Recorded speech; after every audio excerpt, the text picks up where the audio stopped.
द्विघात समीकरण, जिसको इंग्लिश में क्वाड्रेटिक इक्वेशन कहा जाता है, द्विघात समीकरण।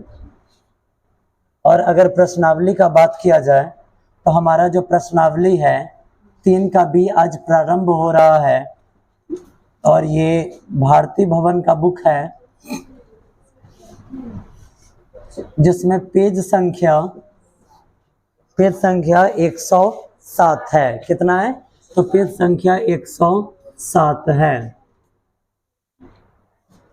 चलिए सबसे पहले आज हम इस चैप्टर का महत्व समझ लेते हैं कि इस चैप्टर का ये जो प्रश्नावली है, इस प्रश्नावली का क्या महत्व है। ठीक है, और ये प्रश्नावली हमें कितना नंबर निचोड़ कर देगा और मूल ज्ञात करने में ये प्रश्नावली कितना फायदेमंद है। तो सिर्फ आप इतना समझ लीजिए, इससे ज़्यादा आपको कुछ नहीं समझाया जाएगा। इसमें आप देख रहे हैं कि ये एक वृक्ष है। क्या है ये एक वृक्ष है। अगर हम देख लिए ये एक वृक्ष है और हमें पता है कि ये क्या है, ये इसका जड़ है। क्या है ये? इसका जड़ है। ये वाला भाग इसका जड़ है। अगर ये एक वृक्ष है, हम इसके 1-2 टहनियों को, इसके 1-2 डालियों को काट दे तो ये वृक्ष नहीं सूखेगा। बात समझ में आया? लेकिन अगर हम क्या करते हैं, इसके जड़ को अगर हम काट दें तो ये पूरा वृक्ष क्या हो जाएगा?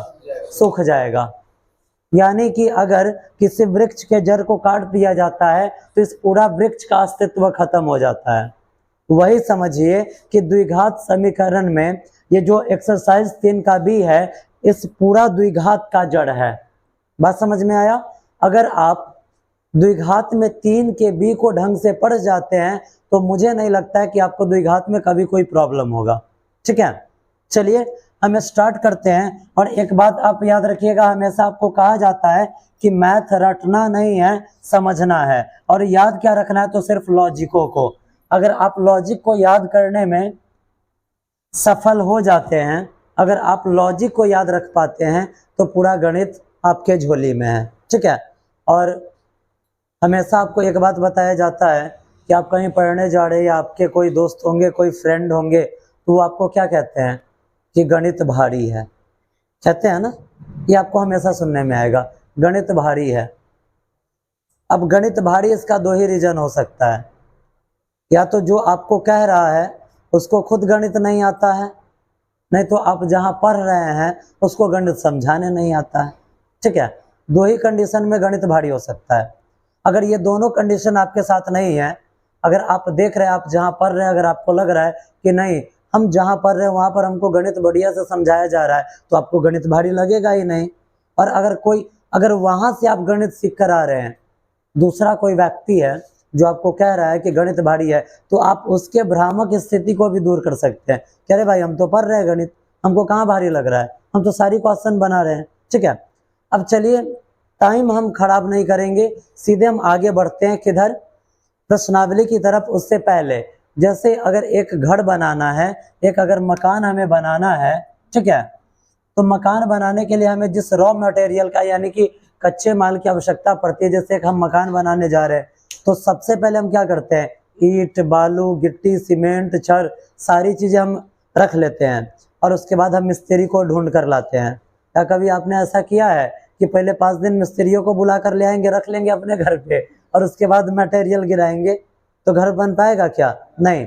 अब मान लीजिए ये जो गणित रूपी घर बनाना है, तो इसको जो बनाने वाला है, अगर मिस्त्री आप है, हम हुए इसका इंजीनियर, दिशा निर्देश देने वाला, लेकिन फिर इसका जो ईंट, बालू, गिट्टी, सीमेंट है, रॉ मटेरियल, वो तो आपको चाहिए ना। अगर वही आपके पास ना हो तो गणित आपसे बन पाएगा? नहीं। अब आइए उस रॉ मटेरियल को हम देखते हैं, उस कच्चे माल को हम देखते हैं कि क्या होगा। देखिए बिल्कुल छोटा छोटा लॉजिक आपको बताएंगे ताकि एक बार में आपको याद हो जाए। ठीक है, चलिए हम यहाँ पर आप एक चीज पढ़े होंगे जो आपको बीटीसी के मैथ में भी और भारती भवन के मैथ में भी आपको पढ़ाया गया है। क्या चीज? तो विवेचक। क्या चीज हो?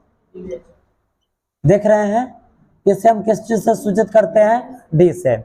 और इस विवेचक का फॉर्मूला होता है b² - 4ac, होता है ना। मेरा मन कर रहा है कि इसको 3 बार लिखे। क्या बार लिखे? 3 बार लिखे। 3 बार लिखेंगे क्यों? ताकि हमें याद हो जाए। ठीक है, याद करने के लिए लिख रहे हैं हो, याद करने के लिए नहीं लिख रहे हैं। अगर हम याद करने के लिए लिखते तो यहाँ पर हमको बुक का हेल्प लेना होता, लेकिन हमने यहाँ पर डायरेक्ट लिखा है। और देखिए ये इतना पावरफुल बैच है आज का कि पूरा द्विघात डायरेक्ट आपके माथा में जाएगा। ठीक है, अब आप एक चीज देखे होंगे, जो भी संख्या लिखा जाता है आपको हम पढ़ाए हुए संख्या रेखा, संख्या रेखा आप देखे होंगे, बीच में 0 होता है, 1 होता है, 2 होता है, 3 होता है, इधर -1 -2। इस जरा आप संख्या रेखा को देखिए, यहाँ पर आपको 3 प्रकार का संख्या मिल रहा है। एक धनात्मक जो प्लस वाला है, एक ऋणात्मक, और एक ऐसा संख्या है जो धनात्मक भी हो जाए और ऋणात्मक भी हो जाए फिर भी कोई फर्क नहीं पड़ता है। 3 प्रकार का संख्या है। जब आप विवेचक निकालिएगा तो आपको 3 प्रकार का ही संख्या मिलेगा। अब देखिए हई जो संख्या है, ये जो माइनस वाला है, ये क्या होता है? ये 0 से छोटा होता है। क्या होता है ये 0 से छोटा है, और ये 0 से बड़ा है, और ये 0 के बराबर है ना? तीनों कंडीशन हमारे पास है। ठीक है, अब देखिए अब क्या होगा, ये 3 को पॉइंट हम काहेला लिखे हैं, क्यों लिखे हैं, तो इतना आप समझ लीजिए कि ये लिखने का एक अलग सा मकसद है। मकसद क्या है? तो ये इसका उपयोग कब होगा? जब आपसे पूछा जाए कि समीकरण कैसा है, समीकरण कैसा है, तो समीकरण 2 टाइप का होगा। समीकरण एक तो हो जाएगा वास्तविक और दूसरा हो जाएगा अवास्तविक। ठीक है, वास्तविक हो जाएगा और अवास्तविक हो जाएगा। ठीक है, आगे बढ़ाया जाए इसको। जब हम इसको आगे बढ़ाएंगे बाबू, जब इस प्रश्न को हम आगे पढ़ने जाएंगे तो हम क्या शर्त लिखेंगे? देखिए b² - 4ac का मान क्या क्या आ सकता है? तो माइनस में भी आ सकता है ना, यानी कि 0 से छोटा, 0 से छोटा। अब आप इतना याद रखिएगा, ये जो चिन्ह दिया गया है इसमें जिधर 2 गो सिरा है ये बड़का को दिखाता है और 1 गो सिरा छोटका को। ये कथी बता रहा है? ये बता रहा है कि जो b² - 4ac का मान आएगा ना, ये 0 से छोट होगा, यानी कि इसका मान आएगा माइनस में। किस चीज में आएगा? माइनस में। दूसर का है 0 से छोटा हो गया, अब 0 के बराबर होता है, तो 0 के बराबर लिख दिए ना। अब उसके बाद एक और मान क्या आ सकता है? तो 0 से बड़ा आ सकता है। क्या आ सकता है? 0 से बड़ा आ सकता है। अब देखिए एकदम ठेठ देहाती भाषा में, हम बिहार बोर्ड का गणित पढ़ रहे हैं और हम बिहारी है, और इस बात का हमें गर्व भी होना चाहिए। ठीक है, एकदम हम बिल्कुल देहाती भाषा में अब चलेंगे। ये क्या है? यहाँ पर जो b² - 4ac का मान है 0 से छोटा है, 0 से छोटा है, समझने के लिए लिख देते हैं। ये क्या है? तो 0 के बराबर है, 0 के बराबर है। और ये क्या है? 0 से बड़ा है। अब चलिए किस किस कंडीशन में मूल वास्तविक होगा और किस कंडीशन में मूल अवास्तविक होगा वो समझ लीजिए। अब यहाँ पर एक और चीज लिख देते हैं, 0 से छोटा है ना, यानी कि जो उत्तर आएगा उत्तर माइनस में होगा। किस चीज में होगा? माइनस में होगा। ठीक है, और यहाँ पर उत्तर प्लस में होगा। एकदम ठेठ देहाती भाषा है जिसको आप कभी भूलिए नहीं पाएंगे।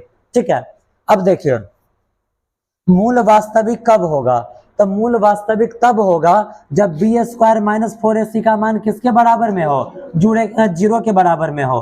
तो यहाँ पर मूल क्या हो जाएगा? वास्तविक होगा। ठीक है, चाहे आंसर प्लस में आए तो यह मूल क्या हो जाएगा? वास्तविक होगा। समझने में कोई दिक्कत नहीं ना? नहीं ना? और चलिए अब ऊपर, और जब b² - 4ac का मान माइनस में आएगा तो मूल क्या हो जाएगा? अवास्तविक हो जाएगा। ठीक, समझने में कोई परेशानी है क्या? अब इसके बाद एक और चीज आपसे पूछेगा। क्या पूछेगा? तो पूछेगा कि मूल कब समान होता है। समान का मतलब क्या होता है पता है? आप एक चीज याद कीजिए, बैक क्लास में आपको पढ़ाया गया है, कई बार आप देखते हैं कि जब हम x का मान निकालते हैं तो x का 2 मान निकलता है, द्विघात में निकलता है ना, क्या को मान निकलता है? 2। तो कभी कभी दोनों आंसर बराबर आता है या नहीं आता है? दोनों आंसर बराबर आता है। तो जब दोनों आंसर बराबर आ जाए तो उसी को मूल समान बोला जाता है। यानी कि दोनों आंसर समान आया, और वो आंसर बराबर कब आता है पता है? जब b² - 4ac का आंसर किसके बराबर आए? 0 के बराबर आए। तो यहाँ पर मूल क्या होगा? तो यहाँ पर मूल समान होंगे। क्या होंगे? मूल समान होंगे।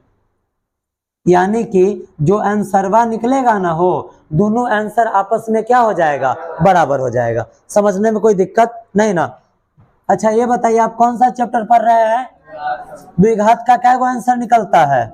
2 निकलता है। और जब विवेचक का मान 0 आएगा तो दोनों आंसर क्या होगा? समान, यानी कि बराबर होगा। लेकिन इस कंडीशन में मूल असमान होगा। क्या होगा? मूल असमान होगा।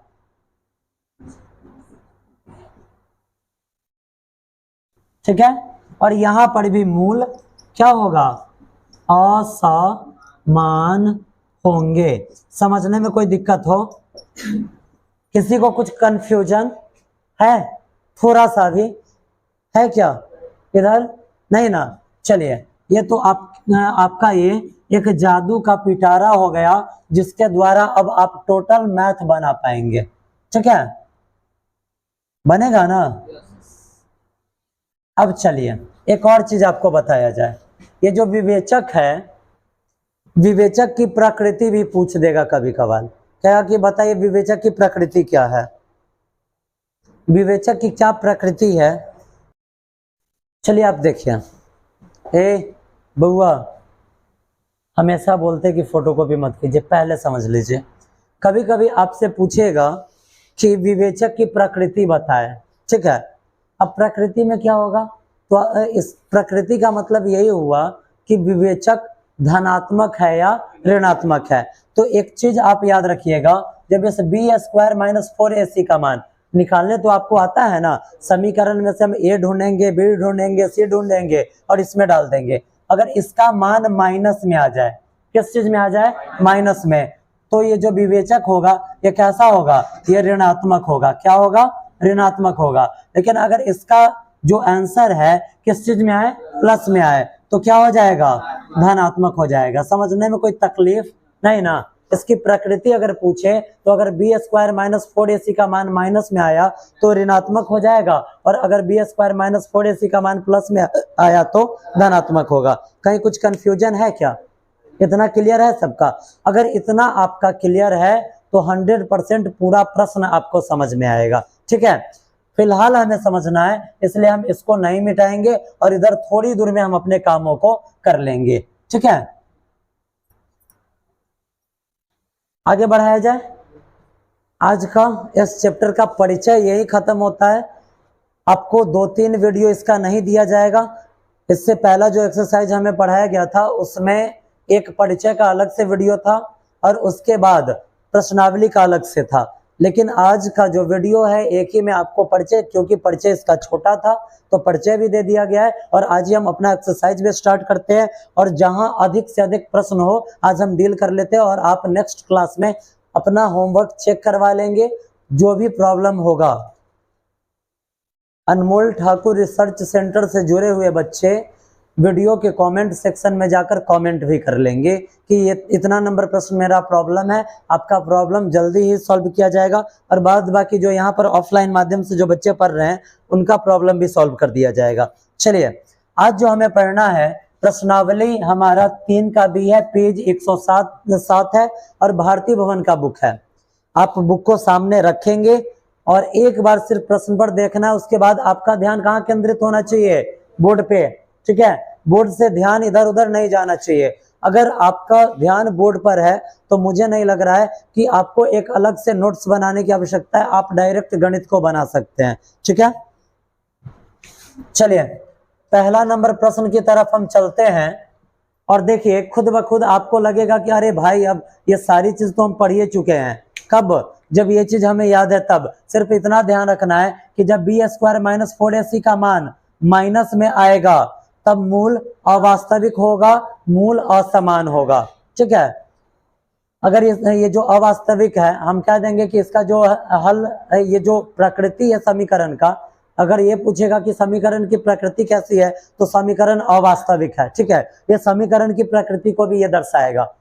जब बी स्क्वायर माइनस 4ac का मान 0 के बराबर आ जाए फिर भी समीकरण कैसा होगा, वास्तविक होगा और इसका मूल समान होगा, यानी कि इसका जो दुगो आंसर निकलेगा दोनों बराबर होगा। यहाँ पर भी आंसर बराबर नहीं होगा और इस कंडीशन में भी आंसर बराबर नहीं होगा। जब बी स्क्वायर माइनस 4ac का मान प्लस में आ जाए तो मूल वास्तविक तो होगा लेकिन इसका जो मूल निकलेगा दोनों बराबर नहीं होगा, यानी कि अलग अलग होगा। चलिए अब आप बताइए, यहां देखिए एक का पहला नंबर प्रश्न कह रहा है कि ax स्क्वायर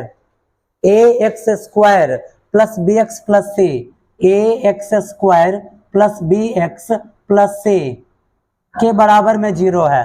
आपको पता है कि जो दिया गया है ये द्विघात का व्यापक रूप है ना। द्विघात समीकरण का क्या है, ये व्यापक रूप है। समझने में कोई कंफ्यूजन नहीं ना। व्यापक रूप का मतलब क्या होता है कि टोटल द्विघात को हम इस एग्जाम्पल पर सेट कर सकते हैं। इसमें है क्या, तो ये जो x है ये चरमान है और ये जो abc है ये अचरमान है। ठीक है, यानी कि abc के जगह पर 1 2 3 4 5 कुछ भी, कोई भी न्यूमेरल्स, चाहे वो धनात्मक हो चाहे ऋणात्मक हो चाहे शून्य हो, कुछ भी आ सकता है। समझने में कोई दिक्कत, लेकिन शून्य सिर्फ ये जो a है, a की जगह पर शून्य नहीं होना चाहिए, ये भी आपको याद रखना है। ठीक, आगे बढ़ते हैं। चलिए, कह रहा है कि ax square plus bx plus c बराबर 0 के मूल वास्तविक एवं असमान होंगे। देखिए, इसका मूल वास्तविक और असमान होगा। कब मूल वास्तविक और असमान होगा, कब, जब बी स्क्वायर माइनस 4ac कैसा हो, बड़ा हो किससे, 0 से। यही आपका आंसर है। समझने में कोई तकलीफ है क्या। कह रहा है कि ax square plus bx plus c बराबर 0 के मूल वास्तविक और असमान होंगे। मूल वास्तविक और असमान कब होता है, जब b स्क्वायर माइनस 4ac 0 से क्या हो, 0 से बड़ा हो। वही लिख दिए हैं, आंसर आप मैच बाद में कर लीजिएगा, सबसे पहले आप समझ लीजिए। ठीक है, अब आइए इसका दूसरा देखिए।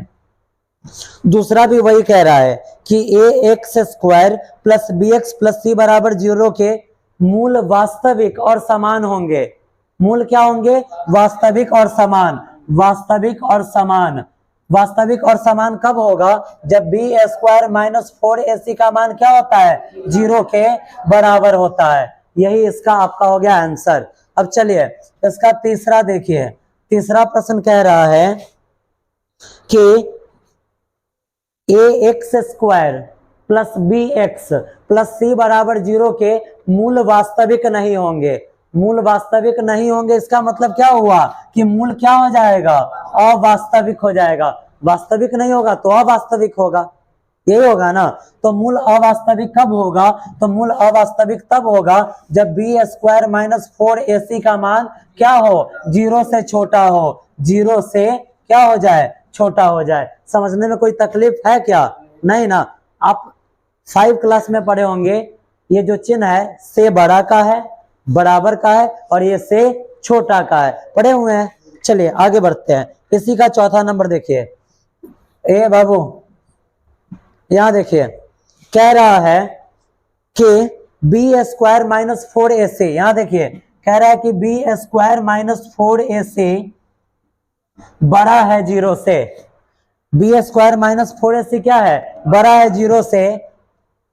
तो ax square plus bx plus c बराबर 0 के मूल होंगे। यहां देखिए, जब बी स्क्वायर माइनस 4ac बड़ा हो 0 से, जब बी स्क्वायर माइनस 4ac बड़ा हो 0 से, तो मूल क्या होते हैं, मूल वास्तविक और असमान होंगे। तो मूल क्या होंगे, वास्तविक और असमान होंगे, और असमान होंगे, असमान। समझने में कोई तकलीफ है क्या, कोई कंफ्यूजन है क्या। बाउंस कर रहा है, ऊपर से जा रहा है, ये सब या टोटल माइंड में जा रहा है? समझ में आया टोटल? चलिए अगला प्रश्न देखिए, यहां देखिए तो बुआ, अब कह रहा है कि समीकरण A X square plus B X plus C बराबर 0 में बी स्क्वायर माइनस 4ac, क्या B square minus 4ac co dot dot dot कहा जाता है? बताइए तो इस बी स्क्वायर माइनस 4ac को क्या कहा जाता है? इसका क्या नाम है? विवेचक। इसका क्या नाम है? विवेचक है। तो इसका आंसर क्या हो गया? विवेचक हो गया। कहाँ कंफ्यूजन है ये बताइए? कहीं कुछ कंफ्यूजन है? घर पे बन जाएगा, आप घर पे होमवर्क कंप्लीट कर लेंगे ना? चलिए आगे बढ़ते हैं, आगे बढ़ाया जाए। अब देखिए हो, दूसरा नंबर का पहला, 2 का पहला कह रहा है कि समीकरण ए एक्स स्क्वायर, समीकरण A X square plus B X plus C बराबर 0, ये क्या है? ये द्विघात समीकरण का व्यापक रूप है। ठीक है, व्यापक रूप भी बोल सकते हैं या समान रूप भी बोल सकते हैं। समझने में कुछ कंफ्यूजन है क्या? नहीं। अब कह रहा है कि समीकरण A X square plus B X plus C बराबर 0 के मूल समान कब होंगे? इसका मूल समान कब होगा? अब आप मूल समान वाले को ढूंढिए। मूल समान कब होता है? जब विवेचक का मान किसके बराबर हो? जब विवेचक का मान 0 के बराबर हो। तो कह रहा है कि इसके लिए शर्त क्या है? तो इसके लिए शर्त यही है ना, तो हम शर्त को लिख देंगे। क्या होता है शर्त? तो बी स्क्वायर माइनस 4ac ये बराबर होगा 0 का। ठीक है, समझने में कोई तकलीफ नहीं ना? अब अगला जो प्रश्न है, अगला प्रश्न देखिए, थोड़ा सा लिखना है, थोड़ा सा ही लिखना है। इसी का दूसरा देखिए, कह रहा है कि समीकरण है A X square plus B X plus C बराबर 0। समीकरण क्या है? A X square plus B X plus C बराबर 0, यानी कि किस रूप में है? व्यापक रूप में है ना? अब कह रहा है कि अगर इसके मूल बराबर हो, क्या है? इसके मूल समान हो यानी कि बराबर हो, इसका मूल समान हो यानी कि बराबर हो, तो इसका मूल निकालिए। अब देखिए, मूल समान या बराबर कब होता है? जब विवेचक का मान क्या हो? 0 के बराबर हो। तो कह रहा है कि इसका मूल निकालिए। अब आइए हम मूल निकाल देते हैं। तो मूल x बराबर लिखेंगे क्योंकि व्यापक रूप में भी x दे रहा है ना? तो क्या होता है formula? Minus B plus minus under root D बट्टा में 2a होता है ना? अब जरा देखिए, minus B plus minus under root D, D का मान क्या है? कह रहा है कि मूल बराबर हो तो डी का मान यहाँ पर क्या आ जाता है? कैसे? तो ये जो बी स्क्वायर माइनस 4ac है, इसको हम डी भी कह सकते हैं ना? तो डी का मान क्या आया? 0 आया ना? और बट्टा में नीचे 2a। आपको बैक क्लास में भी इस टाइप का एक आध प्रश्न पढ़ाया गया है। ये बताइए, 0 का वर्गमूल तो 0 हो जाएगा।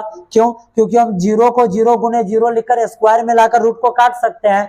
और किसी भी संख्या में 0 को अगर हम जोड़े या घटाए तो कोई फर्क पड़ता है क्या? नहीं ना? तो क्या हम इसको हटा सकते हैं? क्यों? क्योंकि 0 को किसी भी संख्या में जोड़ने या घटाने पर कुछ भी अंतर नहीं आता है। आप आंसर जरा देखिए तो यही है या नहीं है?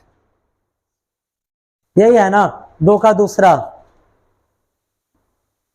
माइनस बी बटा 2a है ना? समझने में कहीं कुछ कंफ्यूजन नहीं? बढ़ते हैं आगे, चलते हैं अब तीसरा नंबर प्रश्न की तरफ।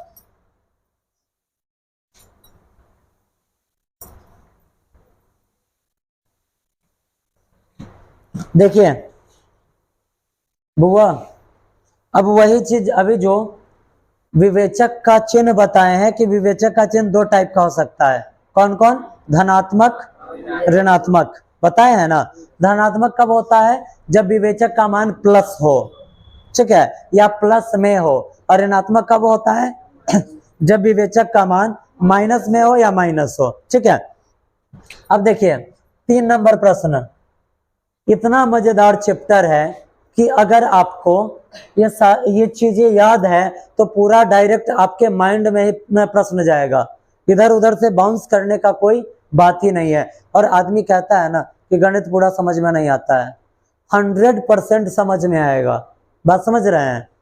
और कभी कभी आदमी सोचता है कि 110% यानी कि 100% से ज्यादा कैसे समझ में आया, तो 100% से ज्यादा ऐसे समझ में आया कि जो पढ़ाया गया वो तो है ये है, और इसके अलावा भी आपको कुछ चीज मिल गया। ठीक है, चलिए आगे बढ़ते हैं। अगला तीसरा प्रश्न है कि समीकरण 2x² माइनस x माइनस 1 बराबर 0 का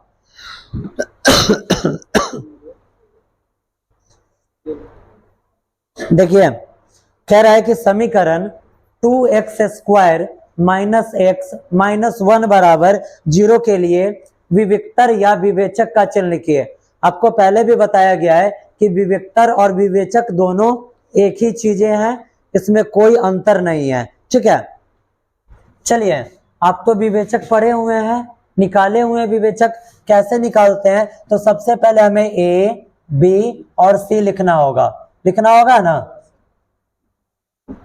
ए का वैल्यू यहां पर कितना है, बी का वैल्यू कितना है -1, और सी का वैल्यू कितना है -1 है। अब यहां पर लिख दे विवेचक डी बराबर क्या होगा, विवेचक डी बराबर होगा b² माइनस 4ac होगा।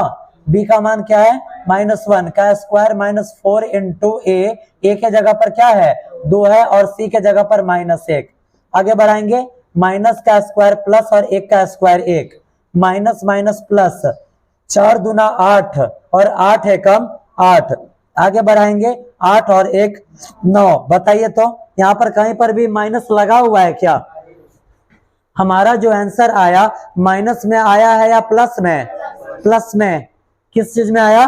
प्लस में आया। कहीं माइनस आपको लगा दिख रहा है? नहीं ना। अगर विवेचक का मान प्लस में आया तो ये धनात्मक होगा या ऋणात्मक? क्या होगा?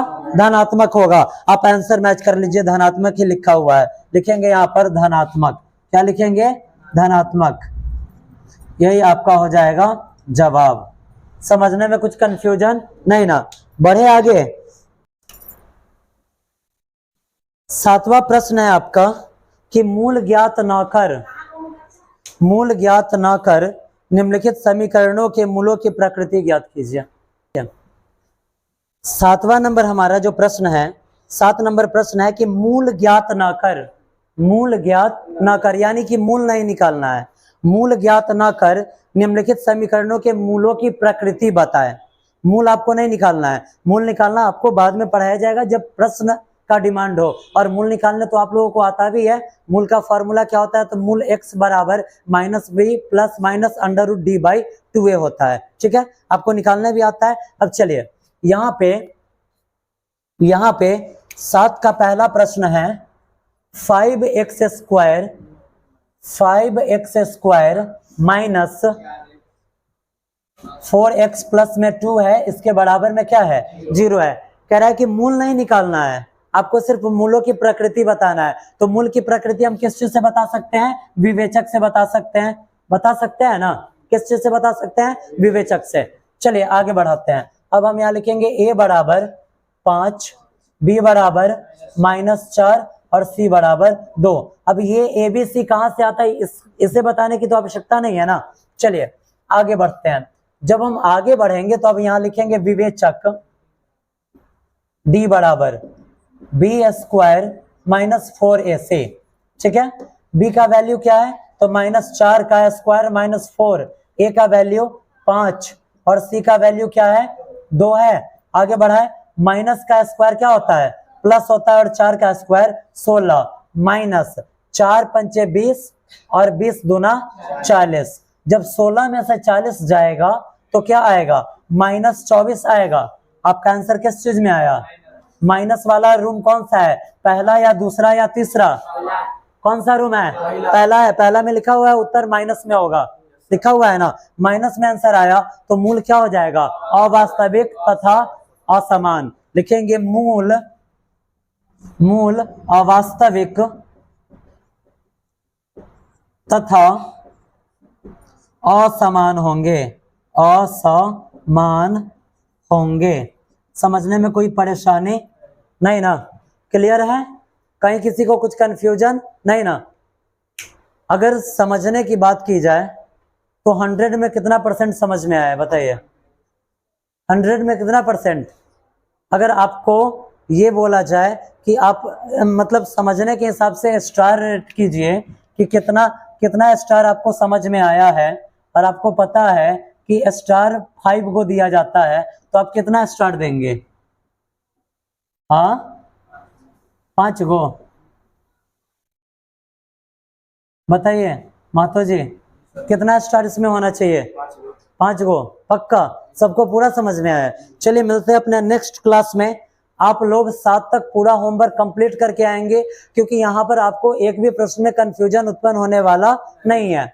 अगर फिर भी किसी प्रश्न में कुछ परेशानी आ जाती है तो आपको अगले यानी कि नेक्स्ट क्लास में प्रॉब्लम को बता दिया जाएगा, प्रॉब्लम खत्म कर दिया जाएगा।